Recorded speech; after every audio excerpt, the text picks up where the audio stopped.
우리가 계속 살펴보고 있는 이 요한복음, 특별히 14장은 예수님이 누구신가라는 우리 기독교 신앙에 있어서 가장 중요한 주제, 그 주제에 대해서 제자들이 질문하고 그 질문에 주님이 답하시는 그런 방식으로 예수님이 누구신가라는 주제를 담고 있는 그런 내용이라 할 수 있습니다. 그러니까 제자들 가운데 몇이 질문의 타석에 섭니다. 그러면은 이렇게 질문합니다. 그러면 예수님께서 그 질문에 답하시는 그런 식이죠. 그래서 제일 먼저 질문의 타석에 누가 섰겠습니까? 누가 섰겠습니까? 예. 베드로가 섰겠죠. 베드로가 항상 먼저 나서지 않았습니까? 그래서 13장 말미에 나오는데 베드로가 뭐라고 질문하냐면은 주여 어디로 가시나이까? 우리가 이전에 살펴봤잖아요. 주여 어디로 가시나이까? 질문에 예수님께서 이런 식으로 자기 자신이 누구이신가를 이렇게 답해 주십니다. 누구냐면은 당신은 영원한 천국의 처소를 예비하시는 분이시다 이거죠. 주여 어디로 가시나이까? 그 질문에 주님은 당신이 누구이신가를 통해서 소개합니다. 나는 너희들을 위해서 영원한 천국을 예비하는 선물하는 사람이다 이거죠. 그리고 이제 이어서 도마가 질문의 타석에 섭니다. 도마가 뭐라고 질문했을까요? 지난주에 그 길을 어찌 알겠사옵나이까? 길에 대한 질문을 하니까 주님께서 이렇게 답하시죠. 내가 곧 길이다. 예. 그래서 예수님이 곧 아버지 하나님께로 나아가는 유일한 길이심을 도마의 질문을 통해서 소개하고 계십니다. 이번에는 빌립이 오늘 우리가 읽은 내용이에요. 빌립이 질문의 타석에 섭니다. 빌립은 요청의 형식으로 질문을 합니다. 주여 아버지를 우리에게 보여주옵소서. 사실 이것은 하나님을 어떻게 하면 볼 수 있겠습니까? 하나님 어떻게 하면 만날 수 있겠습니까? 라는 질문이 담겨 있는 거예요. 그래서 이 질문에 주님께서 한마디로 답하십니다. 나를 본 자는 아버지를 보았다. 나를 본 자는 아버지를 이미 본 것과 같다. 그러니까 예수 그리스도가 곧 하나님과 한 분이심을 가르쳐 주시는 거죠. 그러니까 요약하자면 이런 거죠. 요한복음 14장은 예수님이 누구이신지에 대한 주제를 다루고 있어요. 예수님은 첫 번째로 요한복음 14장에서는 세 가지가 나와요. 예수님은 천국을 예비하시는 분이시다. 두 번째로 예수님은 아버지 하나님께로 나아가는 유일한 길이시다. 세 번째로 오늘 우리가 나눌 말씀입니다. 예수님은 하나님과 한 분이시다.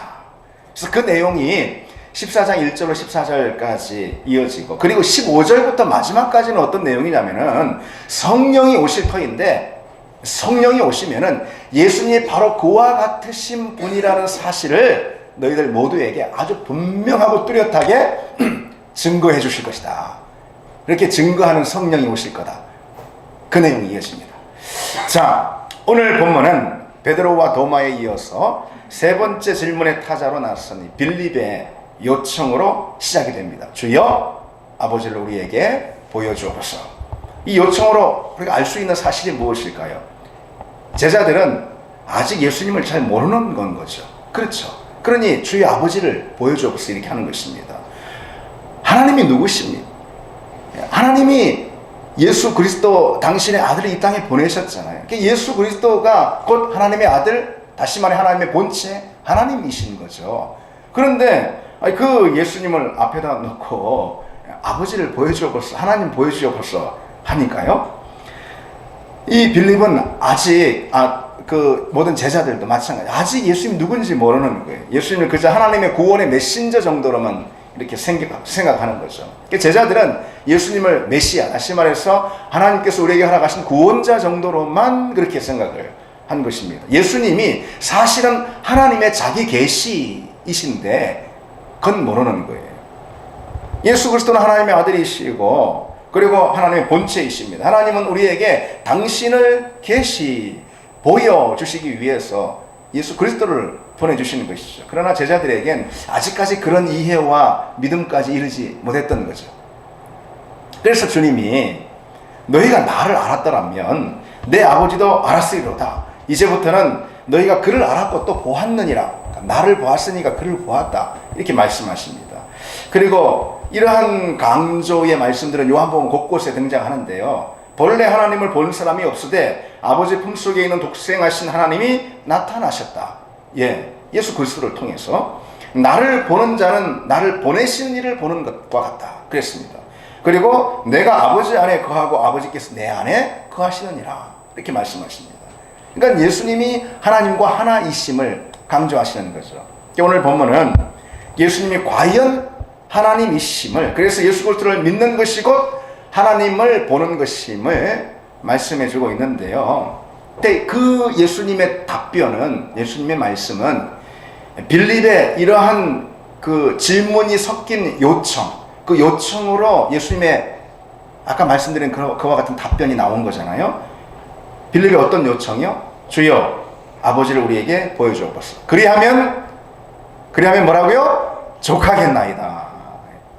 저는 지난주 내내 이 말씀, 이 빌립의 요청을 곰곰이 생각했습니다. 그리고 빌립의 요청에 대한 예수님의 답변의 말씀을 오랫동안 묵상했습니다. 그래서 이 시간에는 바로 그 대목이 있죠. 그 대목에 집중해서 빌립의 요청이 오늘 우리에게 주는 메시지가 뭔가 잠시 생각해 보려고 합니다. 첫 번째로 빌립의 요청이 우리에게 말해주고 있는 메시지가 있어요. 그게 뭐냐? 그것은 인간에게는 누구나 하나님을 향한 갈망이 있다라는 거예요. 하나님을 향한 갈망이 없는 사람이 없다. 빌립이 주의 아버지를 우리에게, 하나님을 우리에게 보여주옵소서. 빌립의 이 요청은 사실 인간 내면의 깊은 갈망을 대변해주고 있다라고 말할 수 있어요. 우리는 빌립처럼 하나님 보기를 갈망합니다. 누구나 다 그렇습니다. 왜 그럴까요? 성경에 있는 대로 우리가 하나님의 형상으로 창조되었기 때문에 그런 것이죠. 비록 타락과 죄로 인해서 하나님의 그 형상이 훼손되었을지 모르지만 여전히 우리 내면 깊은 곳에서는 하나님을 향한 그 끊임없는 갈망이 아직 남겨져 있다는 거죠. 기독교 작가 C.S. 루이스라는 유명한 분이 그것을 가리켜서 달랠 수 없는 갈망 이렇게 표현했습니다. 달랠래야 달랠 수가 없는 그런 갈망. 이 루이스의 이야기를 좀 들어보십시오. 예전에는 우리가 하나님을 갈망하지 않는다고 생각했습니다. 하지만 요즘 들어서는 우리가 내면 깊은 곳에서 하나님 외에 다른 것을 갈망한 적은 단 한 번도 없었다라는 생각이 듭니다. 이것은 모든 영혼의 비밀 서명이요, 말로 표현할 수도 달랠 수도 없는 갈망입니다. 그랬어요. 하나님에 대한 우리 내면의 갈망이라는 것이 사실 말로도 표현할 수 없고 달랠래야 달랠 수가 없는 그런 갈망이라는 것이죠. 그리고 그 갈망은 마치 우리 영혼 가운데 새겨진 하나님의 서명과도 같다라는 것입니다. 무슨 말일까요? 무슨 말입니까? 하나님께서 너는 말이지 나 없인 못 사는 존재야. 넌 나 없인 못 사는 존재야. 라는 그런 서명을 우리 내면 깊은 곳에 새겨 놓으셨다라는 것이죠. 그래서 여러분 찬송가 중에 주 없이 살 수 없네라는 찬송이 있잖아요. 주 없이 살 수 없네. 그래서 바로 이 핵심을 잘 붙들고 있다라는 것이죠. 그 가사가 우리 인생의 근본적인 현실을 그대로 보여주고 있는 가사죠. 요즘은 뭐 이런 과 비슷한 내용의 이런 찬양 많이 부릅니다. 주님 필요해요. 주님 필요해요. 아시죠 여러분? 영원한 내 소망, 주 나의 모든 것, 생명 되시네. 그래서 이러한 이 찬양의 가사가 우리 내면의 형편을, 하나님 없이는 못 사는 그런 우리 내면의 형편을 진실되게 이렇게 보여주고 있고 또 인정하고 있다라고 생각합니다. 그런데 때로 여러분, 아니 종종 우리는 은혜로 고백하며 부르는 그 찬양이 끝나기가 무섭게 세상에서는 언제 그랬냐는 듯이 하나님 없이도 얼마든지 살아가는 그런 우리 모습들을 보게 됩니다. 여러분 그렇지 않습니까? 왜 그럴까요? 왜 그렇습니까? 우리는 그냥 오늘도 찬양하면서 아까 찬양 뭐 했어요? 하나님이 내 반석이십니다. 내 요새이십니다. 그래서 하나님 없이 막 못 살 것처럼 막 찬양하고 손을 들고 그냥 심지어 눈물을 흘리고 하다가 그냥 바깥에만 나가면 집에만 가면 언제 그랬냐는 듯이 하나님 없이 얼마든지 잘 살아가는 우리 모습 봅니다. 왜 그럴까요? 우리 내면에 근본적인 갈망이 무뎌졌기 때문에 그런 것입니다. 하나님을 향한 그 근본적인 갈망이 무뎌지는 거예요. 무엇 때문에 그러면 무뎌질까요?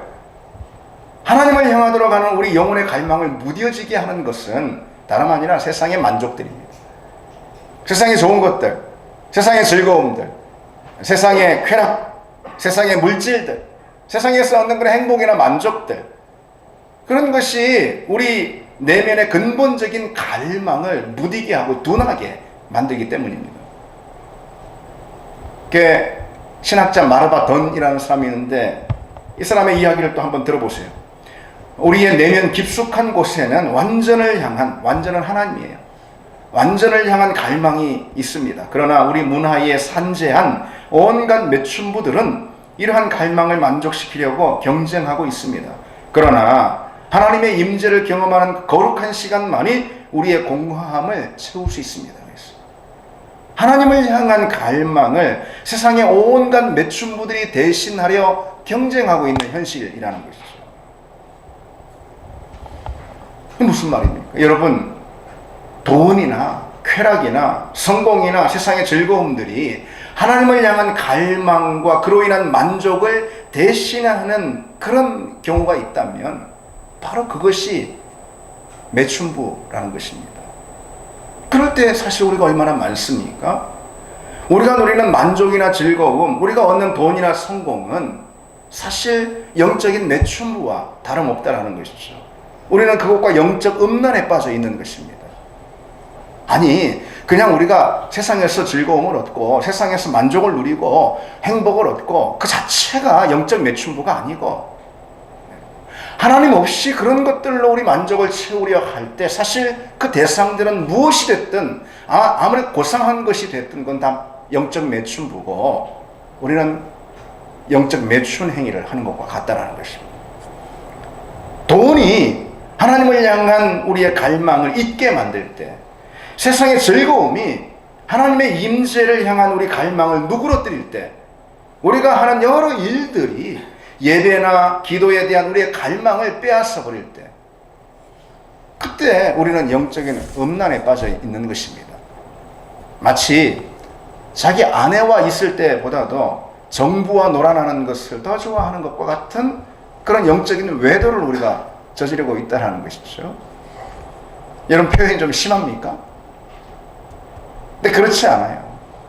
그와 같은 죄 가운데 빠진 이스라엘 백성들을 향해서 하나님께서 선지자 호세아의 입을 통해서 책망하시는 말씀을 들어보세요. 에브라임아, 이제 내가 음행하였고 이스라엘이 더러워졌다. 이스라엘 백성들이 하나님 말고 다른 걸로 즐거워하고 다른 걸로 만족을 채우려니까 너희가 음란에 빠졌다 그럽니다.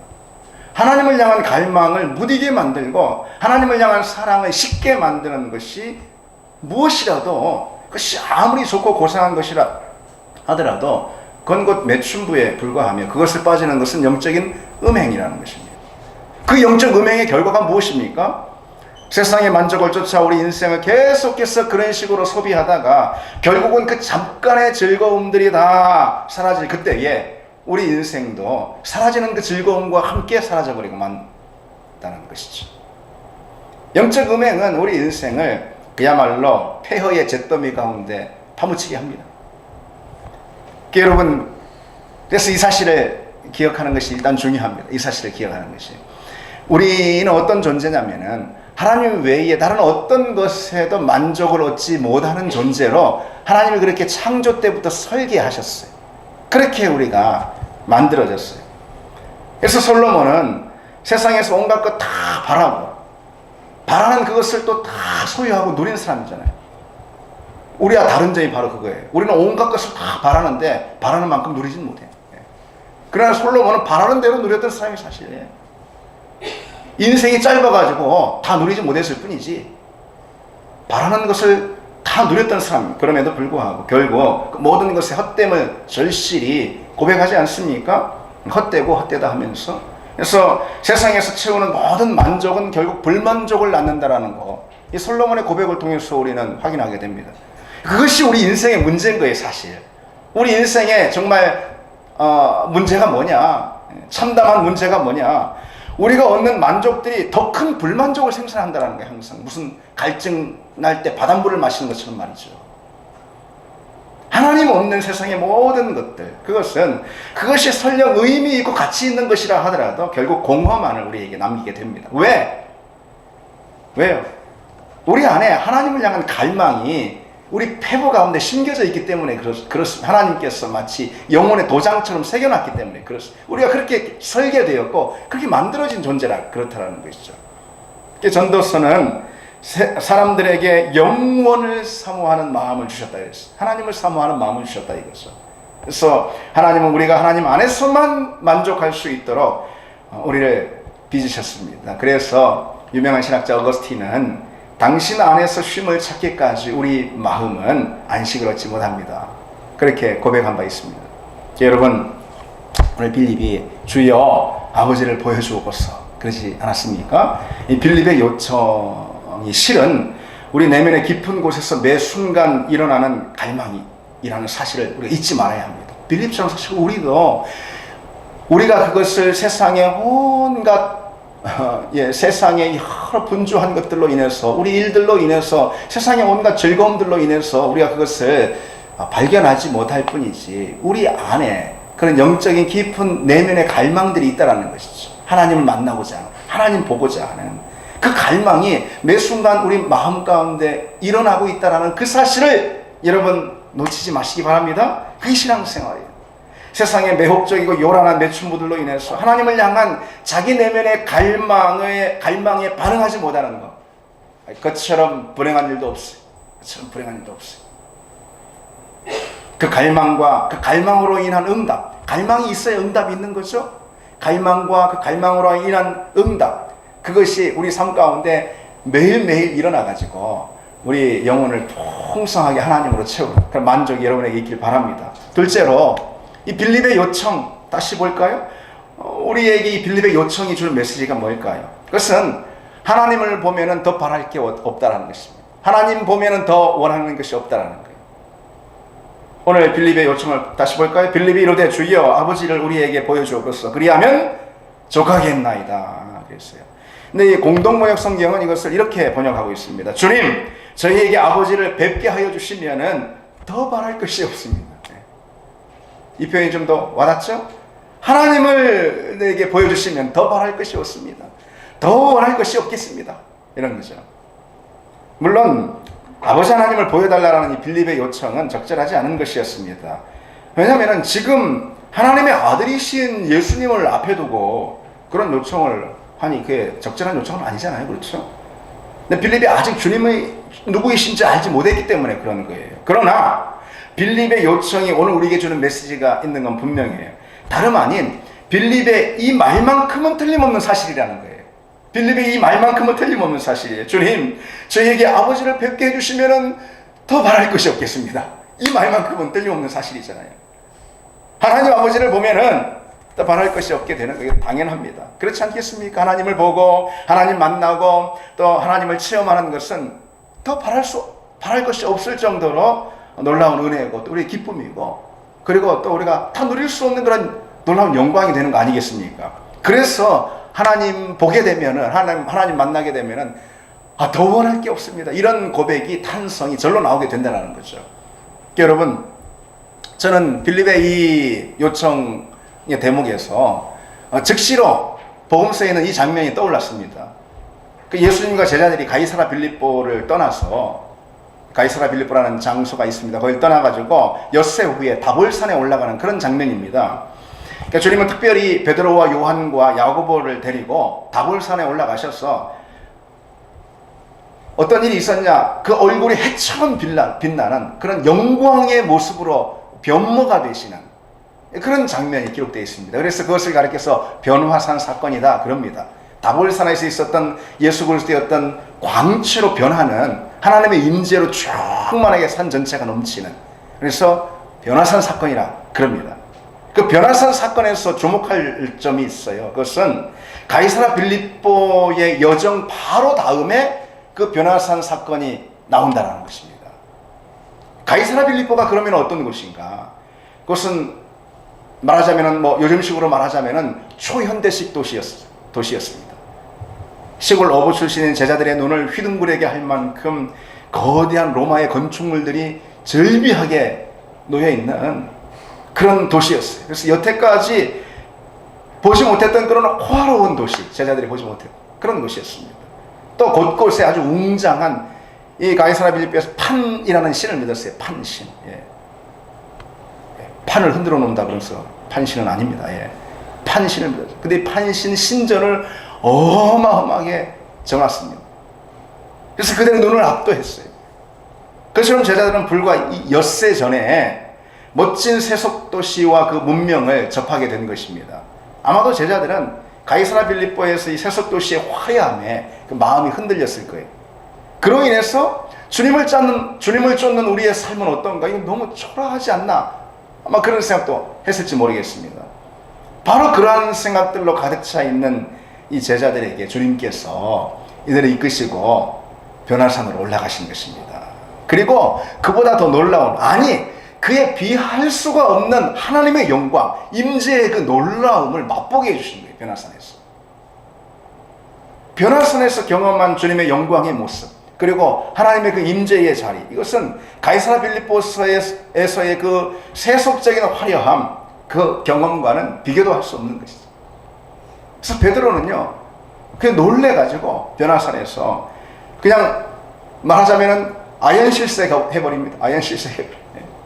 그리고 그 순간 하나님의 영광에 완전히 취해가지고 주님 여기 초막셋을 짓고 여기 살면 안 되겠어요. 예? 이게 물론 주님의 뜻과는 맞는 것이 아니었는데 거기 사는 것은, 근데 그 하나님의 영광을 경험하니까 그런 말이 나올 법도 한 거죠. 예. 세상이 보여주고 자랑하는 그 어떤 영광도 도저히 흉내조차 낼 수 없는 그 주님의 영광, 하나님의 임재의 체험, 그걸 맛보고 나니까 주님 여기서 그냥 살고 싶어요. 예, 그런 것입니다. 이처럼 세속도시 가이사랴 빌립보서의 이 경험 뒤에 곧바로 주님이 이들을 데리고 변화산에 오르신 이유가 분명해 보이지 않습니까? 세속 문화의 마음이 빼앗긴 이들에게 하나님의 영광과 임재의 놀라움 가운데 잠기도록 해주신 것이, 그것이 답이에요. 답. 예. 신앙생활의 답이 거기 있는 거예요. 무슨 신앙생활은 규율을 가지고선 할 수 있는 게 아니에요. 그렇죠? 하나님의 영광을 맛본 사람은요, 세상의 그 어떤 것에도 결코 만족할 수 없게 됩니다. 말씀의 맛을 본 사람, 예. 기도의 그 신비한 체험을 한 사람, 하나님의 놀라운 그 음성을 들은 사람, 예. 그런 은혜의 체험을 한 사람은요, 세상에 그 어떤 달고 좋은 것이 있다 하더라도 그것을 마음을 빼앗길 수가 없습니다. 그것이 만족을 줄 수가 없어요. 입맛에 맞지 않습니다. 우리가 하나님의 영광의 광채를 경험하고 나면은, 우리가 하나님의 임재를 처럼 체험하고 나면, 하나님을 만나게 되면은 우리 영혼의 깊은 곳을 채울 분은 오직 하나님밖에 없다, 그 외에는 없다라는 이 이해와 깨달음이 생기게 돼 있습니다. 여러분, 돼 있어요. 그 세상의 것들은 너무도 시시하게 되는 거예요. 그러면 하찮게 여겨지는 것입니다. 반면에 여러분, 그게 우리의 신앙을, 여러분 제가 말씀드린 우리의 신앙을 설명하는 거 맞습니까? 그럼 좋겠습니다. 그렇게 되길 바랍니다. 그런데 우리가 신앙생활 가운데 하나님의 영광을 맛보는 일이 없으니까, 너무 드무니까 그 세상의 여러 즐거움에 취해 살게 되는, 세상의 시선을 빼앗기게 되는 것입니다. 그렇죠? 우리가 왜 세상 쫓아서 그냥 세상 즐거움이 내 즐거움이고 내 인생이 세상의 것에 다 빼앗기게 되느냐? 그것은 다른 것이 아니에요. 주님의 임재를 맛보지 못했기 때문에 그런 것입니다. 하나님의 영광이 얼마나 놀라운 것인가에 그런 경험이 없기 때문에 그렇습니다. 여러분, 지난주 삶이 어땠습니까? 어떠셨습니까? 우리가 먼저 하나님의 임재를 경험해야 하는 줄 믿습니다. 하나님의 터치를 체험하기를 원합니다. 여러분, 하나님의 영광을 맛보시기를 원합니다. 다시 말해서 오늘 나에게 일어나는 변화산 사건, 이것이 늘 있어야 한다는 거죠. 근데 오늘 빌립이 여러분 뭐라고 소원했다고 그랬죠? 그렇게만 해주시면, 하나님 보여주시기만 하면은 더없이 족하겠는데요? 이런 거죠. 그렇죠? 그런 소원이에요. 더없이 족하겠어, 이런 소원이거든요. 근데 여러분, 우리가 누구입니까? 우리가 누구예요? 감사하게도 그 소원을 날마다 현실로 경험할 수 있을 거라는 약속을 얻은 사람들이 바로 우리인 거예요. 여러분, 예? 이 빌립의 소원이 실은 날마다 우리의 현실이 될 것이다 라고 그런 약속을 받은 존재가 바로 우리라는 거예요. 예배를 통해서, 말씀을 통해서, 기도와 찬양을 통해서, 아니 삶의 모든 자리를 통해서 그 약속으로 주어졌어요. 그래서 내가 너희와 항상 함께 하리라 그러지 않았습니까 여러분? 항상 함께 하리라. 내가 문 밖에 서서 두드리노니 누구든지 내 음성을 듣고 문을 열면 내가 그리로 들어가 그와 더불어 먹고 그는 나와 더불어 먹으리라 그러셨잖아요. 문을 열면, 다시 말해서 우리 안에 있는 그 하나님을 향한 본질적인 갈망, 그 갈망에 반응하면 그런 뜻이죠. 하나님을 원하기만 하면 그거예요. 문을 열면 그러면은 나는 너와 더불어 먹고 너는 나와 더불어 먹으리라 그랬습니다. 그러니 우리 신앙의 삶 가운데 여러분 매일 그와 같은 역사들이 있어야 되지 않겠습니까? 주님이 우리에게 주신 약속인데 그런 은혜를 우리가 누리고 있는가? 그런 간증들이 우리가 또 있어야 하는 것입니다. 그래서 내가 하나님 만났습니다. 빌립은 오늘 내가 하나님 좀 만나기만 하면 참 족하겠는데 그랬는데 사실 그것이 우리에게 약속이에요. 그래서 우리는 내가 하나님 만났습니다 라는 이 고백이 항상 있어야 하는 것입니다. 그런 고백과 간증으로 우리 인생이 무수히 채워져야 하는 것이죠. 그래서 우리 인생은 사실 내가 하나님 만났습니다 라는 그런 고백이 우리 인생의 히스토리를 만드는 것입니다. 그게 신앙인 것이죠. 그럼 여러분, 우리가 마지막으로 이 점을 하나 더 생각해 보겠습니다. 우리가 하나님 만남에 대해서 이야기했잖아요. 하나님 만나면 하나님 보면은 정말 더 원하는 것이 없습니다. 족하겠습니다. 이거잖아요. 근데 우리가 하나님을 그처럼 보고 만날 때 그런 하나님 만남의 이 경험은, 체험은 어떤 식으로 우리에게 간증이 될 수 있을까요? 다르게 질문하겠습니다. 그러니까 하나님을 만난다는 것은 다른 말로 뭐냐? 그것은 하나님 만난다는 것은 무엇인가? 그것은 하나님의 속성을 우리가 경험하는 것입니다. 속성 하니까 좀 어렵죠? 이게 꼭 그와 같은 단어는 아니지만 좀 바꿔서 하나님을 만난다는 것은 뭐 다른 게 하나님 무슨 뭐 이렇게 뭐 여기 시험 난 분 그런 뭐 지팡이 들고 있는 분 그런 거 아니잖아요, 여러분. 하나님을 만난다는 것은 하나님 영이시니까 하나님의 성품을 날마다 만나서 경험하는, 하나님 만나면은 그분의 성품을 경험하게 돼 있어요. 바로 그것입니다. 하나님의 성품을 만나고 고백하고 간증하는 그것이 우리 인생이 되어야 한다는 것이죠. 자, 예를 들어보겠습니다. 이런 거예요. 하나님은 여러분 어떤 분이십니까? 하나님은 맨 처음에 하나님 창조주시잖아요. 창조주. 예. 그 하나님의 속성, 그 하나님의 성품을 만나는 것이죠. 예. 하나님 창조주시에요. 그러면은 하나님의 창조주라는 것은 무엇을 의미하는 걸까요? 그 무엇보다도 이런 걸 의미하는 거예요. 하나님이 창조주시다. 그것은 내가 하나님을 만든 게 아니고, 그렇죠? 신은 인간이 만들었다고 그러는데 세상 사람들은 그게 아니고 내가 하나님 만든 게 아니고 하나님이 날 만드신 거잖아요. 그게 하나님이 창조주시라는 고백인 것이죠.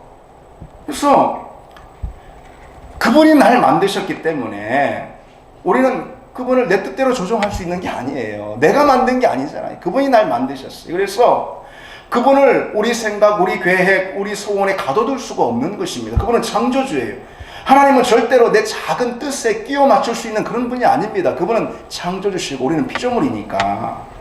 그분은 다만 우리의 경배를 받으시는 분입니다. 우리를 만드신 분이니까. 그래서 우리는 다만 그분 앞에 두려움과 경외감과 놀라움으로 나아갈 수 있을 뿐이라는 것이죠. 여러분, 하나님 창조주시에요. 창조주이신 그 하나님, 그 하나님의 성품을 만나는, 그것이 하나님을 만나는 것입니다. 그래서 그것을 깨닫고 경외감과 놀라움으로 하나님 앞에 무릎 꿇는 것, 바로 오늘처럼 이게 하나님 만남의 사건인 것입니다. 다른 게 아니에요, 여러분. 몇 가지 더 볼까요, 여러분? 하나님은 어떤 분일까요? 하나님 영원하신 분, 이렇게 말할 수 있죠, 그렇죠? 하나님 영원하신 분이에요. 이게 무슨 뜻일까요? 하나님 영원하신 분이라 그분은 시간에 갇히신 분이 아니에요. 그분은 시간을 창조하신 분이에요, 오히려. 따라서 하나님이 우리를 자녀로 선택하신 그 사건도 창세 전에 행하신 거예요. 시간에 앞서 영원 속에서 행하신 사건이 무엇이냐? 우리를 선택하신 사건이에요. 시간 이전의 사건이라는 것이죠. 그러니 우리는 여러분 절대로 실패할 수 없는 존재인 거예요. 여러분 믿음에 있어서는, 하나님의 선택에 있어서는 절대로 실패가 있을 수 없는 사람들인 거예요. 창세전 영원 속에서 결정이 된 하나님의 선택인데, 어찌 시간 안에서 벌어지는 여러 가지 일, 그게 아무리 중대한 일이라 하도록 해도 시간 속에서 벌어지는 일을 통해서 하나님의 우리를 향하신 그 계획과 선택이 취소될 수 있단 말입니까? 그렇다면 여러분, 오늘 우리의 주제 보세요.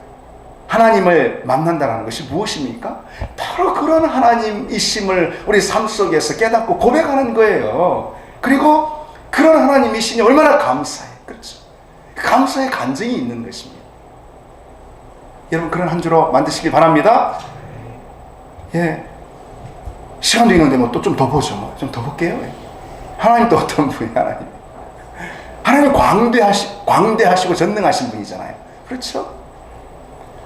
하나님 보시기에 온 세상은 그저 통에 한 방울 물 같고 저울에 작은 티끌 같다고 성경은 가르치고 있습니다. 하나님 그렇게 광대하시고 전능하신 분이에요. 그런데 여러분, 그것이 뭘 의미할까요? 우리가 믿는 하나님이 바로 그런 분인데 삶 속에서 고민하고 염려할 만한 일이라는 것이 있기나 할까요? 여러분, 우리에게 있을까요? 우리 인생의 문제가 아무리 크다 해도 전능하시고 광대하신 하나님 앞에서는 먼지보다 더 작은 거 아니겠습니까? 그렇잖아요.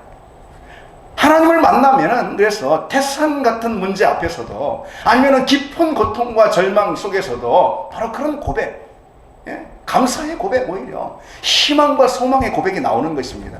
그게 하나님 만나는 거예요, 여러분. 그런 하나님 만남에 체험되어 있기를 바랍니다. 원하면 있는 거예요. 우리가 원하면. 아직 안 끝났어요. 하나 더. 하나님 어떤 분이신가? 오늘 끝도 없을 수 있어요. 하나님 지혜로우신 분이 지혜로우신 성경에. 지혜도 명철도 모두 다 그에게 속했다 그랬습니다. 지혜와 명철이라는 것은 무슨 뜻일까요? 무슨 머리가 똑똑한 거, IQ가 좋은 그런 거 아니잖아요. 지혜라는 것은요, 쉽게 말해서 한마디로 이런 거예요. 지혜는 보는 시야를 말하는 거예요. 시야. 이게 지혜인 거예요. 그러니까 더 높이서 더 멀리 내다보는 그런 시야. 이게 지혜인 것입니다. 이런 설명할 수 있어요. 여러분, 복잡하게 얽힌 미로를 한번 떠올려 보시기 바랍니다. 미로. 그런데 위에서 마치 요즘 그 드론 영상 찍는 거 많이 보셨잖아요. 그처럼 위에서 마치 드론 영상으로 아래에 있는 미로를 본다면 어떨까요? 그럼 미로도 아니지 뭐. 그렇죠? 바로 그런 시야를 가리켜서 지혜다라고 말할 수 있는 거예요. 미로 안에서 찾는 것과 미로 위에서 길을 훤히 보고 있는 것, 그 차이, 그게 바로 지혜인 것입니다. 그처럼 하나님은 모든 신비와 비밀을 꿰뚫는 그런 시야를 갖고 계신 분이에요. 그 명철과 하늘의 높은 지혜를 가지고 우리 인생을 인도하시고 다스리시는 분임을 믿습니다. 그것이 하나님의 속성, 하나님의 성품이에요. 따라서 우리가 그런 하나님을 만난다는 것이 뭘 의미합니까?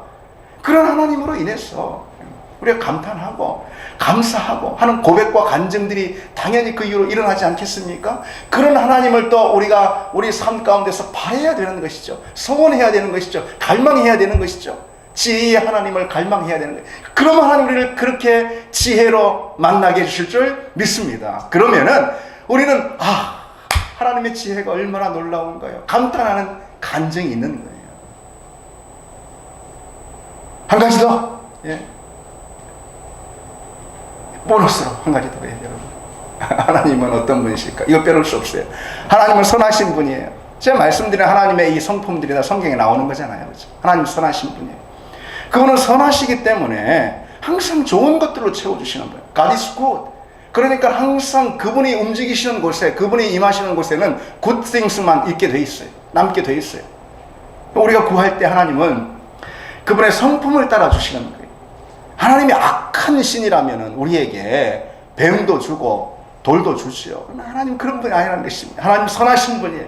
그러기에 항상 날마다 선한 것들로 우리에게 채워주시는 분입니다. 그러니 그분이 하시는 모든 일들은 무조건 선하고 무조건 아름답고 무조건 좋은 것들 뿐이에요. 여러분, 아름다운 것이 아름다운 게 아니에요. 선한 게 선한 게 아니고 하나님이 행하시는 게 선한 거예요. 하나님이 행하시는 게 아름다운 것인 줄 믿습니다. 그분이 아름다운 분이시고 선하신 분이기 때문에 그렇습니다. 그래서 그분이 하시는 일 가운데, 우리 인생 가운데 행하시는 일 가운데 그 어느 것도 실수라고 말할 수 있는 것이 없다라는 거예요.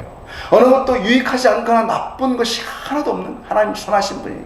하나님은 성품을 따라 행하시는 분이에요. 따라서 우리는 그분께 우리 삶을 의심 없이 맡길 수 있는 것이 신앙 고백이에요. 의심 없이 맡길 수, 우리 삶을 그분이 경영하실 수 있도록 온전히 내어드릴 수가 있는 것이죠. 그럴 때 그런 하나님을 만나는 거예요. 그런 하나님을 보게 되는 거예요. 그런 하나님을 보면은 또 이렇게 고백하는 거예요. 하나님 얼마나 선하신지, 하나님 얼마나 선하신지. 그게 신앙생활의 과정인 줄 믿습니다. 신앙생활은 하나님을 만나는 거예요. 그런데 더 정확하게 말해서 하나님의 성품을 경험하는 거예요. 그리고 그 경험으로 인한 감사와 또 감탄이 일어나는 것입니다. 여러분, 그런 우리가 되기를 원합니다. 이제 말씀 맺겠습니다. 오늘 빌립이 하나님 보여주세요 그랬습니다. 주님은 그 빌립의 청에 나를 본 자가 아버지를 본 거다 그랬어요. 여러분, 매일 매 순간 우리가 말씀을 통해서, 기도를 통해서 예수 그리스도를 갈망하고 예수 그리스도를 만남을 통해서 하나님의 그 놀라운 선하심, 아름다우심, 하나님의 영원하심을 경험하는 여러분 되시기를 바랍니다. 우리 이 찬양으로 함께